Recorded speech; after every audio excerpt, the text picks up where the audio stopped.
கார்த்திக் தீபா சீரியலில் இன்றைக்கி ஒரு அட்டகாசமான எபிசோடு வந்திருக்கு. வீடியோ பிடிச்சிருந்துச்சுன்னா லைக் பண்ணிட்டு பாருங்கள். தர்மலிங்கம் ஐயா வந்து அந்த தட்டை எடுத்துகிட்டு வந்து சீரு கொடுக்குறாங்க. அதை வந்து உங்ககிட்ட நான்லாம் சீர் கேட்டேன்னா என் தகுதி என்ன, உங்கள் தகுதி என்ன, இந்த வீட்டுக்கு சம்மந்தின்னு இருக்கேனே அது ஒரு தகுதி போகாதா அப்படின்னு அவர் கேட்டோன்னே, அதெல்லாம் பேசுகிறதுக்கு உங்களுக்கு ரைட்ஸே கிடையாது. ஏன் மீனாட்சியும் பாருங்கள், என் பொண்ணும் பாருங்கள், நாங்கள் இந்த வீட்டுக்கு அவ்வளவு நகை பணம் எல்லாம் செஞ்சுட்டு வந்திருக்கோம். உங்கள் பொண்ணு மட்டும்தான் ஒரு குண்டு மணி கூட தங்கம் இல்லாமல் வந்து சும்மா வந்து சுற்றிக்கிட்டு இருக்கா இங்கே. அதுக்காக என் பொண்ணுக்கு சீர் செய்கிற லெவலுக்கு நீங்கள் பெரிய ஆள் ஆகிடுவீங்களா அப்படின்னு கேட்டோன்னே செம்ம கடுப்பாயிடுறாங்க. தீபா வந்து உங்களுக்கு வந்து பிடிச்சிருக்கா, சீர் வந்து வேணும்னு சொல்லுங்கள், இல்லை வேணான்னு சொல்லுங்கள். அதை விட்டுட்டு அவங்கள வந்து அசிங்கப்படுத்துறதுக்குலாம் உங்களுக்கு ரைட்ஸே கிடையாது அப்படின்னோடனே, போகிற போக்க பார்த்தா சரியாக வராதுன்னு கார்த்திக்கு வந்து ஃபோனை போட்டுறாங்க. மீனாட்சி போட்டுட்டு கார்த்தி வந்து ஃபோனை மட்டும் அட்டன் பண்ணிட்டு இங்கே நடக்கிற எல்லா விஷயத்தையும் கேட்குறாங்க. காரில் வந்துட்டு இருக்காங்க. செம கடுப்பில் வந்து இங்கே பாருங்கள், தேவையில்லாத பேசாத, என் பொண்ணுக்கு வந்து நான் இது வரைக்கும் செய்யாமல் இருந்தது தப்பு தான், தயவு செஞ்சு இந்த தட்டை மட்டும் வாங்கிக்கோங்க, இதை வேணான்னு சொன்னால் எனக்கு ரொம்ப அசிங்கமாக இருக்கும் அப்படின்னு சொன்னோன்னே டக்குன்னு வந்து அதை உனக்குலாம் கௌரவ குறைச்சல் ஒன்று கேடா அப்படின்னு சொல்லிட்டு தட்டை கொடுக்குறத வந்து தட்டி விட்டுறாங்க. தட்டி விட்டோன்னே கார்த்தி வந்து டக்குன்னு வந்துடுறாங்க. வந்த வேகத்துக்கு வந்து செம கடுப்பில் இருக்காங்கன்னு சொல்லலாம். வந்து என்ன நினச்சிக்கிட்டு இருக்கீங்க, அவங்க வந்து ஒரு மரியாதைக்கே வந்து கொடுக்குறாங்க, அதை வந்து வாங்குறது தான் முறை. அதை விட்டுட்டு உங்களுக்கு என்ன மரியாதை இருக்கோ அதே மரியாதை தானே இவங்களுக்கும் ஒரு கொடுக்கணும் அப்படின்னு சொன்னோன்னே, என்ன நினச்சிட்டு இருக்க கார்த்திக், தேவையில்லாத விஷயத்துலலாம் பேசுகிறவள வச்சுக்காத அப்படின்னு. எது என் குடும்பத்தை வந்து நீங்கள் அசிங்கப்படுத்துறது தேவையில்லாத விஷயமா அப்படின்னு சொன்னப்போ கரெக்டாக அபிராமி அம்மா வந்துடுறாங்க. வந்தோடனே வந்து தட்டு செதறி கிடக்கிறது எல்லாத்தையும் பார்க்குறாங்க.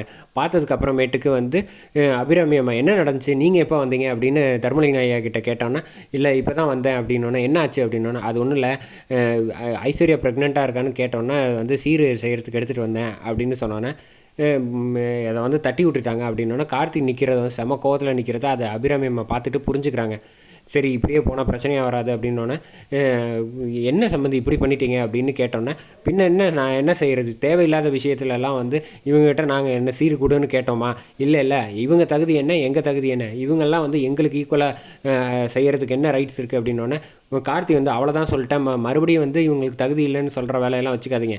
அவங்க வந்து அவங்களால என்ன செய்ய முடியுமோ அதை எடுத்துகிட்டு வந்து கொடுக்குறாங்க, அதை ஒன்று வாங்கிக்கிறது தான் உங்களுக்கு முறை தவிர இல்லை வேண்டான்னு சொல்லலாம். அதை தட்டி விடுறதுக்கு, அவங்கள அவமானப்படுத்துறதுக்கெல்லாம் உங்களுக்கு ரைட்ஸே கிடையாது, அவ்வளோதான் சொல்லிட்டேன் அப்படின்னோடனே, இப்போ நான் என்ன செய்யணும் அப்படின்னோடனே, மரியாதை இவங்ககிட்ட மன்னிப்பு கேட்கல அப்படின்னு சொன்னோன்னே, எனது நான்லாம் போய் இந்த குடும்பத்துக்கிட்ட மன்னிப்பு கேட்கணுமா அப்படின்னு கேட்டு தான் ஆகணும் அப்படின்னோடனே, பரவாயில்ல மன்னிப்புலாம் கேட்க வேணாம் அப்படின்னு தர்மலிங்கம் ஐயா சொன்னோன்னே, அதெல்லாம் கிடையாது, கேட்காம நான் விட மாட்டேன் அப்படின்னு சொன்னோன்னே, அபிராமி அம்மாவும் பார்த்து யோசிச்சுட்டு வழக்கம் போல் வந்து மன்னிப்பு கேளுங்க அப்படின்னு அதிரடியாக சொல்லிடுறாங்க. சொன்னதுக்கப்புறமேட்டுக்கு வேறு வழி இல்லை, தெரியாமல் பண்ணிட்டேன் அப்படின்னு மன்னிச்சிருங்க அப்படின்னு சொல்லிட்டு ஐஸ்வர்யா அம்மா மன்னிப்பு கேட்க வச்சுட்டு அனுப்பி விட்டுறாங்க. நான் வேணால் வந்து விடட்டுமா அப்படின்னு கேட்குறாங்க தர்மலிங்க ஐயாவை. இல்லை கார்த்தி வந்து வேணாம் அதெல்லாம் நான் பார்த்துக்கிறேன் அப்படின்னு சொல்லிட்டு, இல்லை நான் வந்து விடுறேன் அப்படின்னு சொல்லிட்டு அவங்க வீட்டுக்கு அழைச்சிட்டு வந்து காரில் அழைச்சிட்டு வந்து இங்கே விடுறாங்க.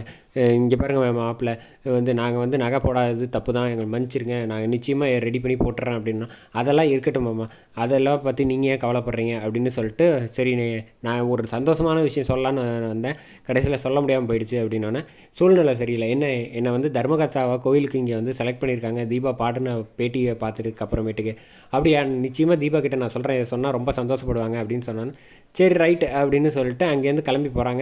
இப்போ தான் வந்து கரெக்டாக வந்து மைதிலி வராங்க. வந்தோடனே என்ன ஆச்சு, சீரெல்லாம் செஞ்சிட்டிங்களா ஐஸ்வர்யாவுக்கு அப்படின்னோடனே, அங்கே நடந்த எல்லா விஷயத்தையும் சொல்கிறாங்க. சொன்னோன்னே செம்ம கடுப்பாயிடுறாங்க. மைதிலி வந்து என்ன நான் மட்டும் வராமல் போய்ட்டேன், வந்திருந்தா அவளை வந்து கிளின்னு கிழிச்சு விட்ருப்பேனே அப்படின்னு சொன்னோன்னே, வேண்டாமா தேவையில்லாத விஷயத்தெல்லாம் பேசக்கூடாது, நம்மளும் வந்து சீர் வந்து எப்படியாவது நம்ம பொண்ணுக்கு வந்து தீபாவுக்கு செஞ்சிடணும் அப்படின்னு நகை இதெல்லாம் ரெடி பண்ணி கொடுக்கணும், அப்போ தான் அவளுக்கும் வந்து கௌரவமாக இருக்கணும், வெறும் மஞ்ச கயிறோடு இருக்கா அப்படின்னு ஒரு சொல்லிட்டாங்க பார்த்தியா, இதை வந்து மாப்பிள்ளைக்கு தெரியாமல் பார்த்துக்கணும் அப்படின்னு சொன்னோன்னே, சரி பார்த்துக்கலாம் அப்படின்னு வந்து தர்மலிங்கம் ஏதாவது ஒரு ஐடியா பண்ணுறேன் அப்படின்னு சொல்கிறாங்க. இந்த பக்கம் வந்து ஐஸ்வர்யா வந்து போய் இந்த கார்த்தி வந்து அவங்ககிட்ட போய் வந்து மன்னிப்பு கேட்க வச்சுட்டாங்களே அப்படின்னு கடுப்பில் இருக்காங்க. அந்த சமயத்தில் தான் மைதிலி வந்து இனிமேல் சும்மா விட்டா சரியாக வராது அப்படின்னு சொல்லிட்டு ஐஸ்வர்யாவுக்கு வந்து ஃபோனை போடுறாங்க. ஃபோனை போடுறப்போ வந்து அவங்க வேறு யாரோ வந்து பேசுகிற மாதிரி அவங்க அம்மா கிட்ட ஃபோனை கொடு அப்படின்னு சொன்னோன்னே, கரெக்டாக வந்து அம்மா உன் ஃப்ரெண்டு பேசுகிறாங்களா, இந்த ஃபோனை கொடுன்னு சொல்லிட்டு ஃபோனை வாங்கிட்டு வெளுத்து கட்டுறாங்கன்னே சொல்லலாம். என்ன நினச்சிக்கிட்டு இருக்கேன், வீட்டுக்கு வர்றவங்க எல்லாரையும் இலக்காரமாக பேசிக்கிட்டு இருக்கே அப்படின்ட்டு அந்த கிளின்னு கிழிக்கிறாங்க. அவங்க வந்து டக்குன்னு வந்து ஃபோனை வச்சிடுறாங்க. என்ன உன் ஃப்ரெண்டு ரொம்ப ஒன்றையே பேச விடாத லெவலுக்கு பண்ணுறாங்க அப்படின்னு சொன்னோன்னா, அட ஏன் அவன் அந்த திட்டிக்கிட்டு இருக்கா, யார் திட்டியிருப்பா, மீனாட்சியாக இருக்குமோ, மீனாட்சினா டேரெக்டாக வீட்டுக்கே வந்து திட்டுவாளே, இங்கே தானே இருக்கா அப்படிங்கும்போது வேறு யாரோ அவளுக்கு தெரிஞ்சவங்களா இருக்கும் அப்படின்னு சொல்லிட்டு தீபா திட்டி இருக்க வாய்ப்பு இல்லை அப்படின்னு ஐஸ்வர்யாவே சொல்கிறாங்க. அப்போ தான் வந்து ஜூஸ் கேட்குறாங்க ஐஸ்வர்யா. ஐஸ்வர்யா ஜூஸ் கேட்குறப்ப வந்து மீனாட்சி எடுத்துகிட்டு போகிறப்ப வேண்டான்னு சொல்லிட்டு தீபாவை எடுத்துகிட்டு போக சொல்கிறாங்க. இப்போ இருக்குடி மேங்கோ ஜூஸ் எடுத்துகிட்டு வா, உனக்கு சரியான ஆப்பு வைக்கிறதுக்கு இதுதான் சரியான தருணம், அபிராமி முன்னாடி உன்னை மாட்டி விட்றேன் அப்படின்னு சொல்கிறாங்க. அதோட எபிசோடு சூப்பராக முடிக்கிறாங்கன்னே சொல்லலாம்.